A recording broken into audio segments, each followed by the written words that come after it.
पवार ने उद्धव ठाकरे को बताकर बीजेपी सरकार को दिया समर्थन।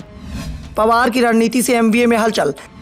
महाराष्ट्र में बीजेपी के खिलाफ पवार बना रहे हैं मोर्चा। शरद पवार को पीएम मोदी अपना राजनीतिक गुरु बताते हैं। देवेंद्र फडणवीस को भी इस बात का एहसास है कि पवार को राजनीति का चाणक्य क्यों कहा जाता है, क्योंकि 3 साल पहले पवार के दांव में देवेंद्र फडणवीस फंस चुके हैं। ऐसे में पवार की ताकत का अंदाजा उन्हें भी है। पवार किसके साथ हैं और किसके खिलाफ हैं, इस बात का अंदाजा तब तक नहीं लगाया जा सकता जब तक पवार इस बात को साबित न कर दे। और कुछ ऐसा ही अंदाजा राजनीतिक दलों के द्वारा इस बार भी लगाया जा रहा है। सवाल इस बात के उठ रहे हैं कि पवार किसके साथ हैं और किसके खिलाफ है। वो बीजेपी के साथ हैं या उसके विपक्ष में है। दरअसल नागालैंड में एनसीपी के विपक्ष में सबसे ज्यादा सीटें मिली थी। 60 सदस्यीय नागालैंड विधानसभा में एनसीपी के हिस्से में 7 सीटें आई थी। पार्टी विपक्ष का दर्जा हासिल करने की तैयारी में थी। ये तय हो गया था कि एनसीपी मुख्य विपक्षी दलों का दर्जा मिल जाएगा, लेकिन अचानक ही पार्टी ने बीजेपी के साथ गठबंधन कर लिया और सरकार में शामिल होने का फैसला भी कर लिया। और सबसे बड़ी बात तो ये रही कि फैसला शरद पवार की मंजूरी के बाद लिया गया।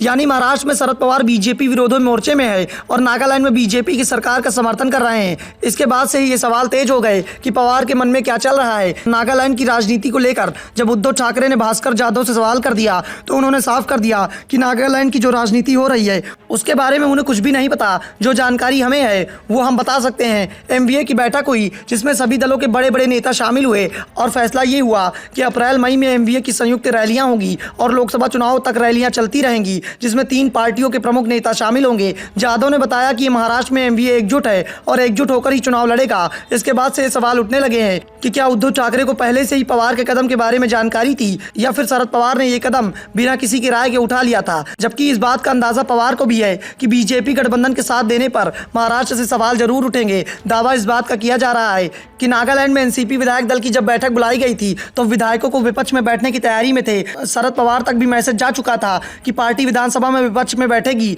और मुख्य विपक्षी दल का दर्जा हासिल करेगी। इसके लिए विधानसभा स्पीकर को पत्र सौंपा जाएगा। इस बीच बीजेपी गठबंधन सरकार में शामिल होने का प्रस्ताव भी एनसीपी को मिल गया था और इस प्रस्ताव के बारे में शरद पवार को भी बता दिया गया था। नागालैंड की एनसीपी यूनिट ने फैसले लेने का अधिकार शरद पवार को ही सौंप दिया था और पवार ने फैसला लिया कि अगर बीजेपी सरकार की ओर से प्रस्ताव आया है तो एनसीपी सरकार का समर्थन करना चाहिए। और बाद में एनसीपी विधायक दल की बैठक में सरकार के समर्थन का ऐलान कर दिया गया। इसके बाद से सवाल उठने लगे कि क्या पवार की अभी से ही बीजेपी हाईकमान से बात होना शुरू हो गई है। वैसे पीएम मोदी विपक्ष के जिन नेताओं की सबसे ज्यादा चर्चा करते हैं उनमें शरद पवार का नाम सबसे ऊपर है। पीएम मोदी कई मुद्दे पर पवार के साथ चर्चा कर चुके हैं। ऐसे में इस बात का दावा भी किया जा रहा है कि महाराष्ट्र की राजनीति को लेकर एक बार फिर से बीजेपी और पवार की बातचीत शुरू हो गई है। क्या अगर पवार बीजेपी के साथ जाते हैं तो महाराष्ट्र में बहुत बड़ा फेरबदल हो जाएगा, क्योंकि एमवीए गठबंधन की मुख्य धुरी शरद पवार से जुड़ी हुई है।